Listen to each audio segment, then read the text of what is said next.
Hello everyone, welcome to our YouTube channel. This is Vikas Kumar on my YouTube platform Agriverse Education. Friends, this video is our second part of PIB Vani series in which we will discuss the important press releases of PIB of January month. So let's begin the video. This release is of Niti Aayog, that women entrepreneurship platform partners with Mira Bhayandar Municipal Corporation to empower women entrepreneurs through the Faral Saki scheme.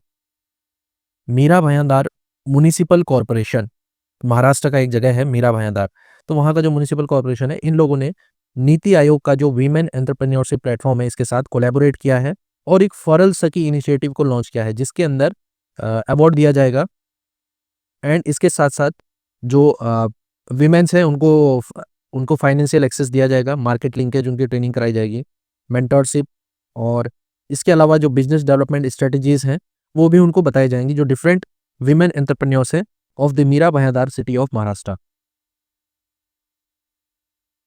तो यहाँ पे फरल का मतलब क्या है? फरल सकी तो हम बोल रहे हैं, फरल एक तरीके का ट्रेडिशनल फेस्टिव स्नैक्स है जिसके अंदर जो ये फरल सकी इनिशिएटिव है, a central kitchen is to be set by the municipal corporation that will enable the women self help group to prepare this snacks professionally, और उसको वो सेल करेंगी जिससे उनका इनकम जनरेशन होगा। ठीक है, दूसरा रिलीज ये भी बहुत इंपॉर्टेंट है, NITI Aayog launches the fiscal health index 2025 in new Delhi.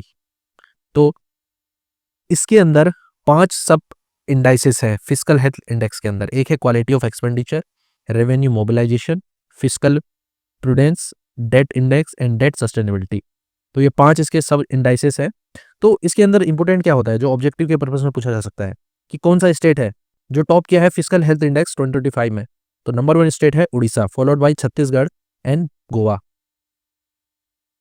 चलिए अब आते हैं मिनिस्ट्री ऑफ पंचायती राज के जितने भी इंपोर्टेंट रिलीजेस हैं। तो पहला रिलीज है स्वामित्व स्कीम से related. Last year descriptive answer writing जो मेंस एग्जाम था उसमें भी पूछा गया था पीएम स्वामित्व स्कीम के बारे में। तो रिसेंट एक न्यूज आई थी कि प्रधानमंत्री जी ने 65 लाख प्रॉपर्टी कार्ड्स को डिस्ट्रीब्यूट किया और जो ये माइलस्टोन है टोटल 2.25 करोड़ यहां तक ये रीच हो गया है। बात कर लें स्वामित्व स्कीम की, that is survey of villages and mapping with improvise technology in village area, जिसके अंदर जो अनरजिस्टर्ड जो लैंड है, आबादी एरिया है, उन सब का डिमार्केशन करना using the remote sensing and GIS technology और या फिर ड्रोन टेक्नोलॉजी। तो इसके माध्यम से यहाँ पे उनका जो प्रॉपर्टी राइट्स हैं, प्रॉपर्टी कार्ड हैं वो दिए जाएंगे जो विलेज एरिया में रहने वाले लोग हैं। इसको लॉन्च किया गया था 2020 नेशनल पंचायती राज डे के दिन, जो कि 24 अप्रैल को बनाया जाता है। So basically it provides property ownership in village आबादी area with a record of right. तो इस स्कीम का मेजर फोकस क्या है? एक है property monetisation and it facilitate access to bank loan, minimise property disputes and promote comprehensive village level planning. तो ये इसके मेजर ऑब्जेक्टिव है।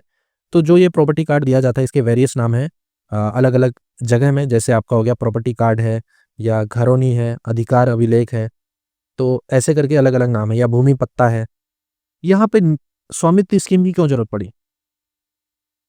तो बहुत से ऐसे फैमिलीज होती हैं गांव में जिनके पास जो फिजिकल ओनरशिप है वो तो है, पर उनके पास लीगल रिकॉर्ड या फिर जो प्रॉपर्टी के कागज हैं वो उनके पास नहीं होते, तो जिसके कारण वो इंस्टीट्यूशनल क्रेडिट से वंचित हो जाते हैं।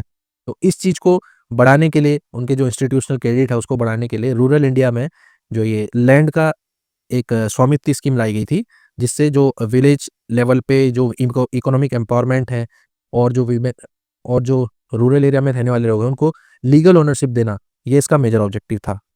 ये देखिए इसके कुछ ऑब्जेक्टिव है, क्रिएशन ऑफ एक्यूरेट आबादी area land record for rural planning and reducing property related dispute to bring financial stability. और तीसरा है कि जो सरकार का रेवेन्यू है वो प्रॉपर्टी टैक्स से बढ़ाना।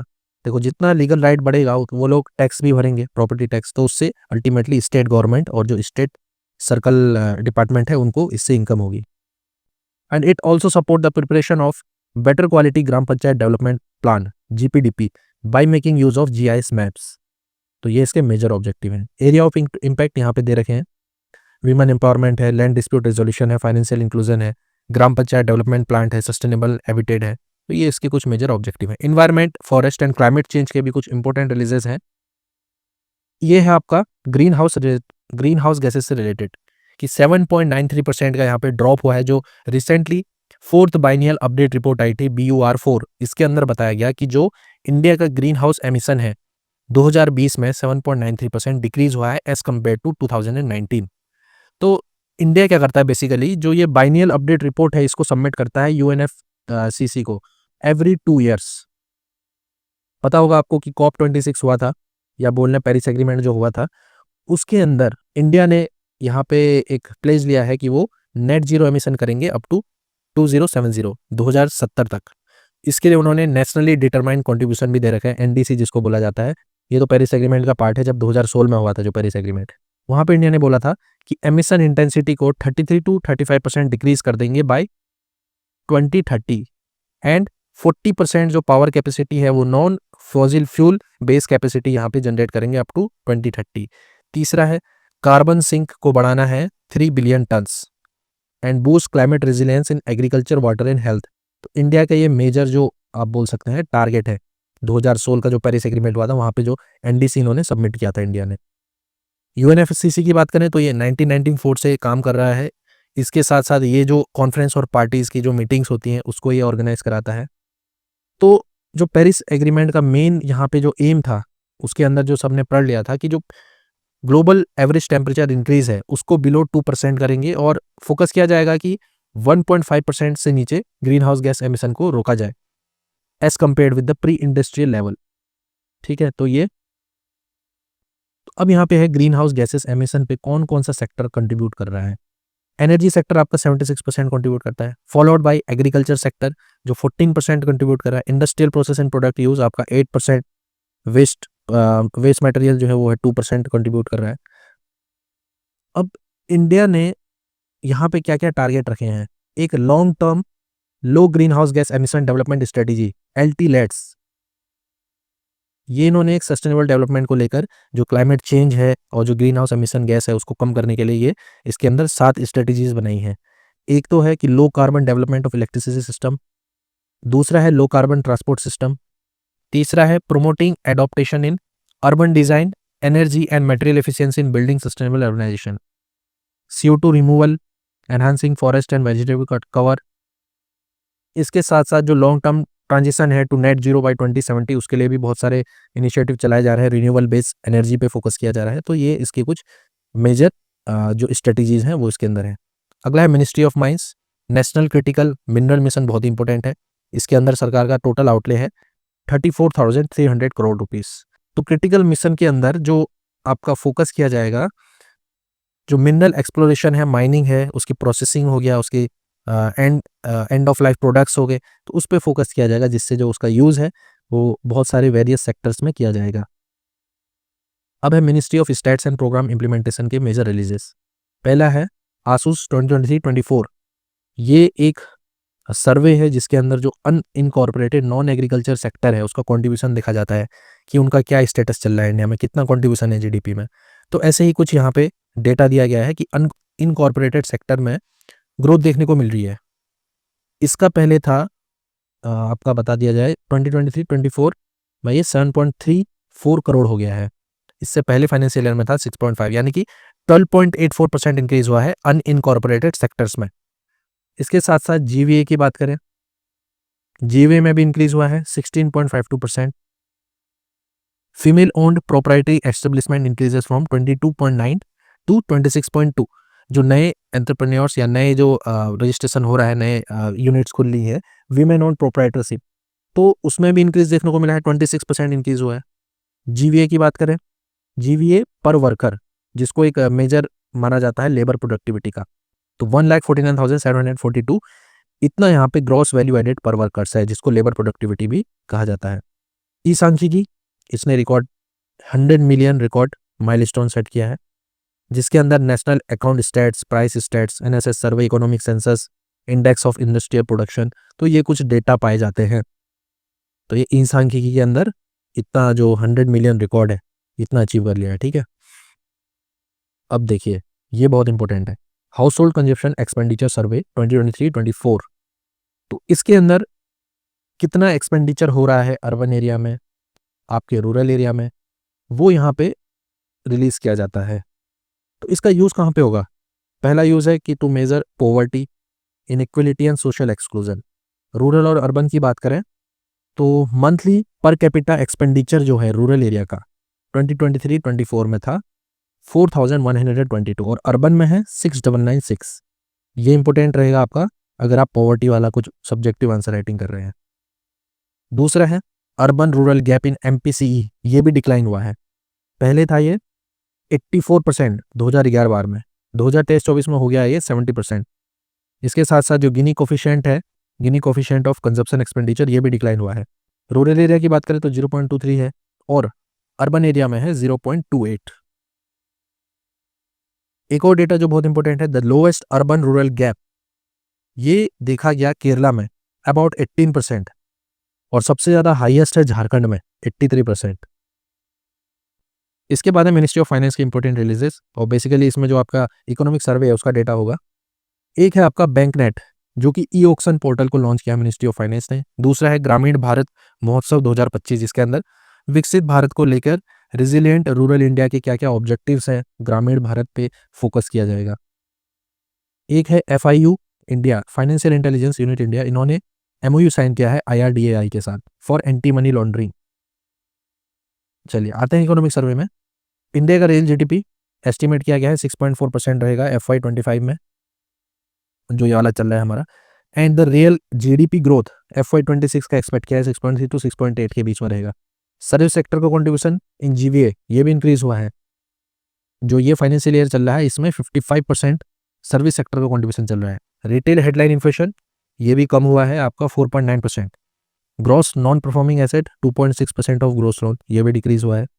इसके साथ साथ इकोनॉमिक सर्वे में सिस्टमैटिक डीरेगुलेशन की बात करी है, यानी कि जो पब्लिक का रोल है उसको कम करना और जो प्राइवेट का रोल है, मार्केट फोर्सेस का रोल है, उनको बढ़ाना। ईज ऑफ डूइंग बिजनेस पे बात करी गई है। जल जीवन मिशन का डेटा दिया गया। Industrial sector is expected to grow by 6.2% in FY25, ये फर्स्ट एडवांस एस्टिमेट का डेटा है। WIPO के रिकॉर्ड के अनुसार या उनका जो डेटा है, India rank 6th among the top 10 patent filing office globally. MSME के लिए सेल्फ रिलायंट फंड को लॉन्च किया गया था 50,000 करोड़ जिसका कॉर्पस है। ग्लोबल एक्सपोर्ट में इंडिया का शेयर है 4.3% and its ranking is 7th in world wide. Agriculture का तो मैंने पहले बता दिया है, मैं दोबारा बता देता हूँ। एग्रीकल्चर सेक्टर का कंट्रीब्यूशन बताया गया है 16%। फिशरीज का जो कैगर है ये सबसे ज़्यादा हुआ है, सबसे ज़्यादा इसमें इंक्रीज हुआ है 8.7%। और पीएम किसान में टोटल बेनिफिशियरी अभी 11 करोड़ हो गए। पीएम किसान मानधन में 23.61 लाख फार्मर हो गए। एंड इरिगेशन का जो एरिया है, नेट इरिगेशन एरिया, ये है 55% of the gross cropped area. KCC का डेटा दिया गया है 7.75 करोड़ KCC किसान ऑपरेशनल है as of March 24। Economic survey highlights the government is implementing the micro and small enterprise cluster development programme. Cluster development programme भाई बहुत इंपॉर्टेंट है। इसके साथ साथ सेल्फ रिलायंट फंड का तो मैंने बोल ही दिया, जिसमें से 10,000 करोड़ जो है वो गवर्नमेंट देगी एंड 40,000 जो है वो प्राइवेट इक्विटी या फिर वेंचर कैपिटल फंड से उठाया जाएगा। चलिए next ministry is new and renewable energy. तो इंडिया का रिन्यूएबल एनर्जी का जो रेवोल्यूशन है उसकी बात करी गई है। इंडिया का जो कमिटमेंट है 500 gigawatt of non fossil fuel based energy capacity by 2030।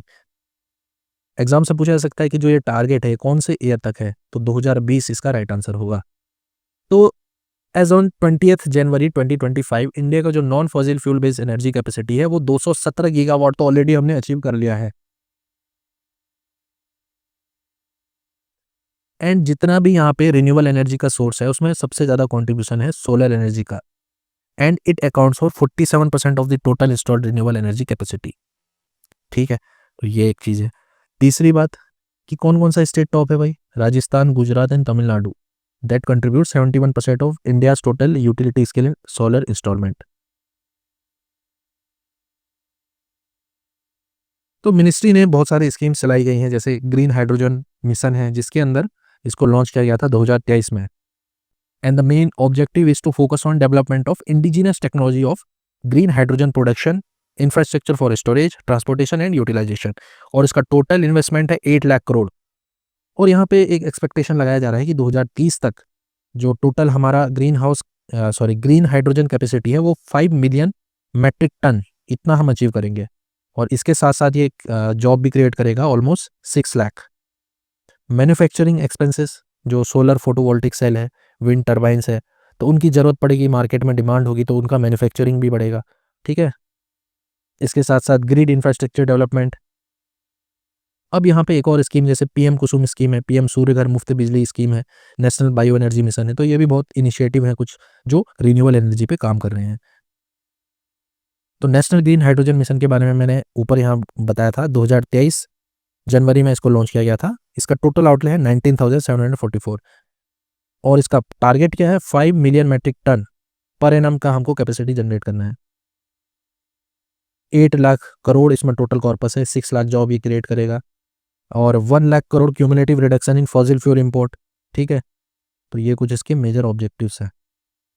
PM कुसुम की बात करें भाई, प्रधानमंत्री किसान ऊर्जा सुरक्षा एवं उत्थान महाअभियान 2019 में इसको लॉन्च किया गया था, जिसके अंदर सेंट्रल गवर्नमेंट की सब्सिडी रहती है 30% और स्पेशल कैटेगरी में 50% रहती है। अब यहाँ पे इसके 3 कंपोनेंट है, component A B C. Component A में ground mounted grid connected solar panel plants के लिए यहाँ पे दिया जाता है सब्सिडी। कंपोनेंट बी में सोलर पावर्ड एग्रीकल्चर पंप्स के लिए दिया जाता है। कंपोनेंट सी में grid connected agriculture pumps including feeder level solarisation, इनके लिए यहाँ पे फंडिंग करी जाती है। अब है आपका पीएम सूर्य घर बिजली मुफ्त बिजली योजना, ये भी रिन्यूएबल एनर्जी के क्षेत्र में काम कर रहा है। लास्ट ईयर फरवरी में इसको लॉन्च किया गया था और ये वर्ल्ड का largest domestic rooftop solar initiative है और इसके अंदर 2027 मार्च तक हमको 1 करोड़ हाउस होल्ड को कवर करना है। ऑलमोस्ट 1 करोड़ से ज़्यादा का रजिस्ट्रेशन इसी 1 साल में हो चुका है, तो 2027 से पहले पहले हम ये अचीव कर लेंगे। तो इसके अंदर भी एक एडिशनल यहाँ पे ऐड किया गया था मॉडल सोलर विलेज, जिसका टोटल आउटले 800 करोड़। तो villages with population over 5,000 और 2,000 in special states can compete based on their renewable energy capacity। तो इन villages को सेल्फ रिलायंट बनाना है सोलर एनर्जी एडॉप्शन में। अब इसके अंदर सब्सिडी का प्रोविजन है, जो पीएम मुफ्त जो पीएम सोलर रूफटॉप मुफ्त बिजली योजना है, अगर 150 यूनिट्स का आपका कैपेसिटी है और सोलर रूफटॉप का जो प्लांट कैपेसिटी 1 से 2 किलोवाट है, तो सब्सिडी सपोर्ट 30,000 टू 60,000 वेरी करेगी और 2 to 3 किलोवाट है तो 60,000 से 78,000 और अबाउट 3 किलोवाट यहाँ पे 78,000 आपका सेंट्रल असिस्टेंस है। अब लास्ट है आपका मिनिस्ट्री ऑफ ट्राइबल अफेयर्स का इंपॉर्टेंट यहाँ पे रिलीज में क्या बोला गया है कि नेशनल ट्राइबल हेल्थ कॉन्क्लेव 2025 को ऑर्गेनाइज किया गया था अंडर धरती आबा जनजातीय ग्राम उत्कर्ष अभियान, जिसके अंदर जो ट्राइबल कम्युनिटीज़ हैं उनके लिए जो डिफरेंट इनिशिएटिव चलाए जा रहे हैं मिनिस्ट्री ऑफ हेल्थ के साथ मिलके या फिर एम्स के साथ मिलके, वो यहाँ पे डिस्कस किया गया था। इसके अंदर ट्रेनिंग प्रोवाइड करी गई थी। तो बेसिकली यहाँ पे मेन फोकस किस पे किया गया था, सिकल सेल एनीमिया के लेकर यहाँ पे अवेयरनेस प्रोग्राम चलाया गया था। बहुत सारे इनिशिएटिव हैं जो ट्राइबल रीजन्स में ट्राइबल कम्युनिटीज़ के लिए हेल्थ से रिलेटेड है, जैसे भगवान Birsa Munda chair of tribal health and haematology, तो इसको एम्स दिल्ली में लॉन्च किया गया था, जो कि ट्राइबल हेल्थ को लेके यहाँ पे रिसर्च करती है, डेटा कलेक्शन करती है। सेंटर ऑफ कॉम्पिटेंस, तो इसका काम क्या है कि जो सिकल सेल एनीमिया है इसको डायग्नोस करना और जो ट्राइबल पॉपुलेशन है इनके जो जेनेटिकली इसमें क्या इंप्रूवमेंट लाया जा सकता है उस पर यहाँ पे फोकस करना। तीसरा है कोलैबोरेटिव अप्रोच, जो डिफरेंट वेरियस मिनिस्ट्रीज़ हैं या स्कीम्स हैं उनके साथ मिलकर, जो ट्राइबल वेलफेयर डिपार्टमेंट्स हैं उनके साथ मिलकर हेल्थ केयर की डिलीवरी को बढ़ाना। तो ये है। लास्ट है ministry of petroleum and natural gas, तो इसके अंदर क्या है कि कैबिनेट ने जो इथेनॉल ब्लेंडिंग वाला प्रोग्राम चलाया जाता है, तो इस रिलीज में क्या है कि cabinet approves the ethanol blending petrol programme और इसमें कुछ रिवीजन भी किया है। इथेनॉल का जो प्राइस है, पहले इसका प्राइस चल रहा था 56.58 पर लीटर, अब इसको बढ़ा के 57.97 पर लीटर कर दिया है for the ethanol supply year 24-25, 1 नवंबर 2024 से लेके 31 अक्टूबर 2025 तक। अब ये जो इथेनॉल है वो कहाँ से मिल रहा है? इथेनॉल आपका जो शुगर केन इंडस्ट्री है, शुगर मिल इंडस्ट्री, वहाँ से इसका ब्राइट प्रोडक्ट जो होता है इथेनॉल, उसको यहाँ पे रिलीज किया जाता है, उसको बेचा जाता है और उससे भी उनका एक इनकम होता है। गवर्नमेंट का टारगेट है कि 20% इथेनॉल ब्लेंडिंग करनी है हमको। पहले ये टारगेट था 2030, अब इसको 25-26 कर दिया है। इथेनॉल की ब्लेंडिंग का टारगेट 25-26 ESI कर दिया है। अब हमने ऑलरेडी कितना अचीव कर लिया है? 14.60 लास्ट वाला जो ESI था उसमें हमने अचीव कर दिया है। ठीक है, तो फ्रेंड्स ये कुछ रिलीजेस थे। आई होप ये आपको हेल्प करेंगे आपके अपकमिंग एग्जाम्स में। तो दोस्तों आज के लिए बस इतना ही, मिलता हूँ next time. Till then tata bye bye and take care.